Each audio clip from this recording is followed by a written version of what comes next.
ضروري غوندې خبره ادا ده چې الحمدلله هلکه زه ګورې صفا او پاک او حق خبره کوم د خدای پاک فضل دی ډېره موده دا اوس چې خلک تلي عمرې له او واپس راتل بلا فلیټونه کینسل شو ولې ځکه دا د خلیج جنګ و د ایران او د اسرائیلو هغه جنګونه او بیا هغې کې په سعودي باندې او په د بحرین او په د قطر کې د امریکې په دغه اډو باندې هغه بمباري کوله خبره یاده ده که نه ډېر فلیټونه کینسل شو قسم دی چې زمونږ د علاقې ډېر خلک په بحرین کې ډېر هلکان په قطر کې او دارنګې په اماراتو کې په دوبۍ کې جړل به چې خدایه دا خو پلیټونه بند دي مونږ خو تللی نه شو دا به څه کوو او بمبارۍ دا یو لوی مسله وه ډېر لوی جنګونه و ډېر لوی د خلیج ممالک او دا په لوی غم کې پراته وو الحمدلله د خدای حمد به مونږ ادا کوو چې د پاکستان د برکت نه پاکستان وګټل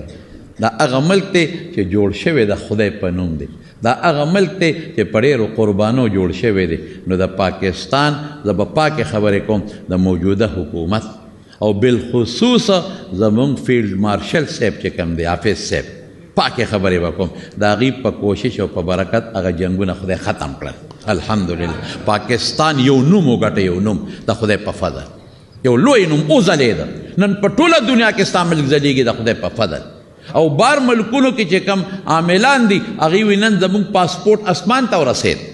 خلک قدر کوي خلک عزت کوي د پاکستان ولې هغه جنګونه د خلیج هغه لوی جنجال هغه خدای پاک ختم کړ دا د خدای فضل او د خدای کرم او دغه مردار که دی خدای غر کې ټرمپ دی که ډرم دی